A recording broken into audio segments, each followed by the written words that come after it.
बिस्मिल्लाहिर्रहमानिर्रहीम अस्सलाम वालेकुम डियर स्टूडेंट्स। आज के हमारे इस लेक्चर में हमने एक्सरसाइज 4.5 फर्स्ट ईयर मैथमेटिक्स में सीक्वेंसेस एंड सीरीज वाले चैप्टर में क्वेश्चन नंबर 2 आया है।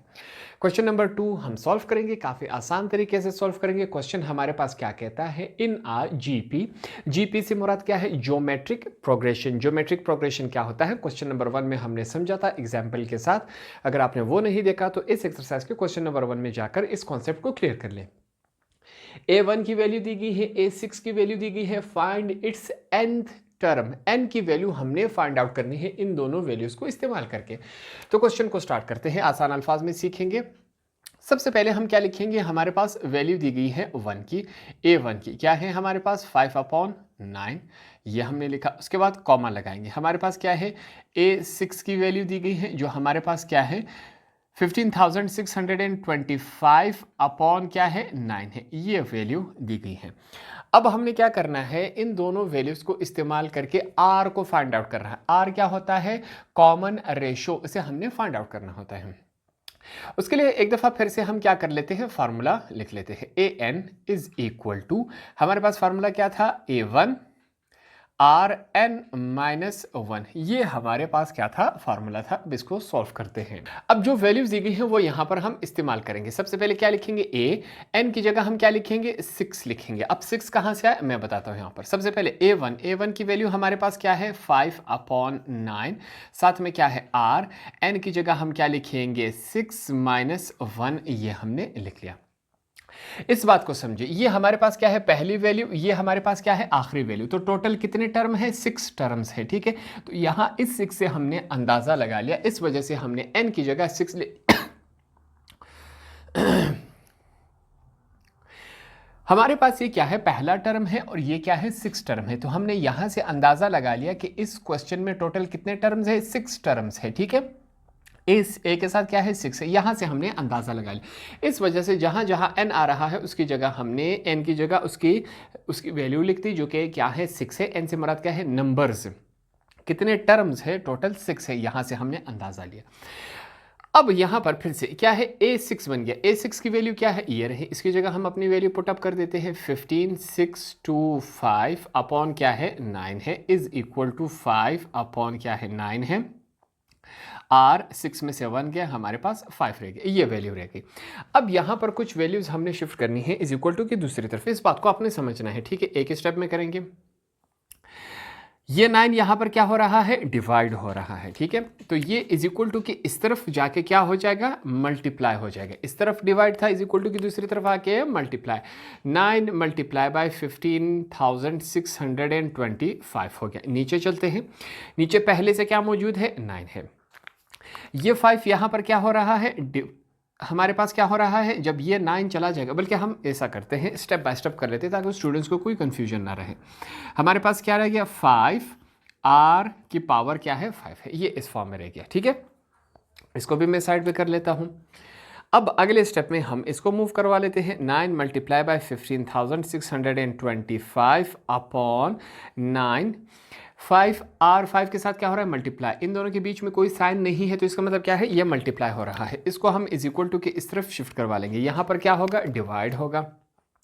तो हमने इसे यहाँ इसके इस वैल्यू के ये डिवाइड हो रहा है, मगर इस वैल्यू के साथ ये मल्टीप्लाई हो रहा है। इस कॉन्सेप्ट को आप समझ लिए।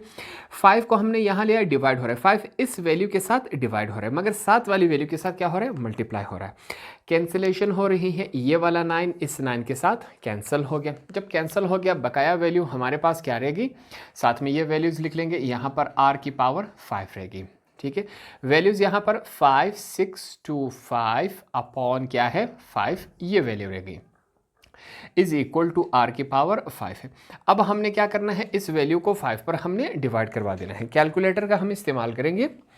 क्या है हमारे पास 15,625 डिवाइडेड बाय 5, हमारे पास वैल्यू क्या है 3,125, ये हमने लिखा 3,125 इज इक्वल टू r का 5।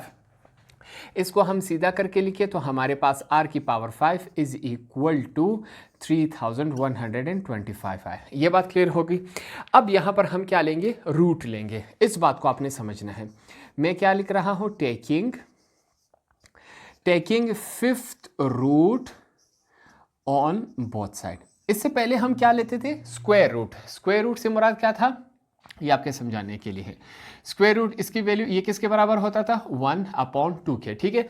तो इस वजह से जैसे ही 2 आता था हम कहते थे यहाँ पर 2 आ गया, ये 2 इसके साथ कैंसिल हो गया। इसका मतलब क्या है, यहाँ पर 2 आता था, ये 2 इसके साथ कैंसिल हो जाता था। यहाँ पर हमने 5th रूट लिया है, इसका मतलब क्या है कि ये अब किसके बराबर है, 1/5 के बराबर है, ठीक है। अब जैसे ही यहाँ पर पावर 5 हो जाएगा, ये 5 इसके साथ कैंसिल हो गया, मतलब ये 5 हमारे पास आए, ये इसके साथ कैंसिल हो गया। होता यूँ है, हम यहाँ पर डायरेक्ट यू कैंसिल करवा लेते हैं। इस पावर को देकर इस वजह से हमने क्या लिखा, taking 5th root on both side. अब दोनों साइड्स पर हमने 5th रूट लेना है। हम लेते हैं, यहाँ पर हमारे पास वैल्यू क्या आएगी, यहाँ पर हमने लिखा R5, इसके ऊपर हमने 5th रूट लिया इज इक्वल टू, यहाँ पर हमारे पास वैल्यू क्या है, 3125 है। इसके ऊपर भी हमने 5th रूट ले लिया। यहाँ पर चेक करें, फिर से एक दफ़ा और लिख लेते हैं। हमारे पास क्या है, ये रहा, इज इक्वल टू 325 को मैं 5 की पावर 5 लिख सकता हूँ। 5 को अपने आप के साथ 5 दफ़ा मल्टीप्लाई करवा ले तो ये वाली वैल्यू बन जाती है। ये बात क्लियर हो गई। अब कैंसिलेशन हो रही है तो हम कैंसिलेशन करवा लेते हैं। कैसे कैंसिलेशन हो रही, ये 5 इसके साथ कैंसिल हुआ, ये 5 इसके साथ कैंसिल हो गया। हमारे पास वैल्यू क्या रहेगी, R इज इक्वल टू 5। ये हमारे पास क्या आई, R की वैल्यू आई। अब यहाँ पर फार्मूले की तरफ जाएंगे, यहाँ पर हम लिख लेंगे नाउ। हमारे पास फार्मूला क्या था, फार्मूला है an is equal to a1 rn minus 1। Start करते हैं, an लिख लेंगे क्योंकि nth टर्म हमने फाइंड आउट करना था, इसी वजह से इसे n ही रहने देंगे। a1 की वैल्यू हमारे पास क्या थी, क्वेश्चन से हमने निकाली थी, जो कि है 5/9। r की वैल्यू हमारे पास क्या आई, 5 आ गई। यहाँ पर क्या है, n माइनस 1, इसको सेम एज इट इज लिखेंगे। इस बात को समझिएगा आप, an इज इक्वल टू 5/9। ये जो 5 है पहले n के साथ मल्टीप्लाई होगा, फिर -1 के साथ मल्टीप्लाई होगा, तो इस वजह से हम इसको 5n.5 - 1 इसको हम इस फॉर्म में लिखेंगे, ठीक है। ये जो 5 है पहले n के साथ मल्टीप्लाई 5n आया, फिर 5 जो है -1 के साथ मल्टीप्लाई हुआ, ये इसके साथ आया, 5 दोनों के साथ मल्टीप्लाई होगा तो ये इस शक्ल में आ जाएगा। पहली बात क्लियर हो गई। अब आगे चलते हैं, नेक्स्ट स्टेप में हमने क्या करना है। यहां पर ये वाली वैल्यू इसके साथ मल्टीप्लाई होगी, ठीक है। ये वाली वैल्यू हमारे पास इसके साथ मल्टीप्लाई होगी, तो an is equal to 5 multiply by 5n, ये आ गया। नीचे क्या मौजूद है, 9 है। अब यहाँ पर इस वैल्यू को आप समझिए, ये वैल्यू हमारे पास क्या है, 5 की पावर क्या है, नेगेटिव है। अगर इस वैल्यू को हम नीचे शिफ्ट कर दें, ये क्या है, पहले ऊपर है, ठीक है। इसको मैं थोड़ा सा यू कर लेता हूँ ताकि ये नीचे जाहिर हो। अगर इस वैल्यू को हम यू नीचे शिफ्ट कर दें, पहले ये वैल्यू क्या है, ऊपर है, अगर इसे नीचे शिफ्ट कर दे तो इसका पावर नेगेटिव से पॉजिटिव में कन्वर्ट हो जाएगा। अब यहाँ पर हम इसको इज इक्वल टू की दूसरी तरफ कन्वर्ट नहीं करवा रहे, ये ऊपर है। मैथमेटिक्स में ये रूल है, अगर कोई वैल्यू ऊपर है, अगर उसे हम नीचे ले आए तो ये क्या हो जाएगा, इसकी जो पावर है वो हमारे पास क्या हो जाएगी, पॉजिटिव से नेगेटिव से पॉजिटिव में कन्वर्ट हो जाएगी। अगर पॉजिटिव थी तो नेगेटिव में कन्वर्ट हो जाएगी। यहाँ पर हमारे पास क्या है, पॉजिटिव नेगेटिव है तो इसको हम पॉजिटिव लिख सकते हैं। ये काम हमने किया। अब यहाँ पर अगले स्टेप में क्या हो रहा है, कैंसिलेशन हो रही है। an इज इक्वल टू क्या कैंसिल हो रहा है, ये वाला 5 इस 5 के साथ कैंसिल हो रहा है। वैल्यू क्या आई, 5n/9। ये हमारे पास वैल्यू आई, ये आगे सॉल्व नहीं हो रहा, यही हमारा क्या है, आंसर है। क्वेश्चन में हमसे एक बात पूछी गई थी, दो वैल्यूज़ हमारे पास दी गई थी, हमने nth टर्म फाइंड आउट करना था। n टर्म हमारे पास क्या है, 5/n है, जो कि हमने यहाँ पर आसानी से फाइंड आउट कर लिया। ये इसका प्रोसेस था। होप आपको ये आसानी से समझ आ गया होगा।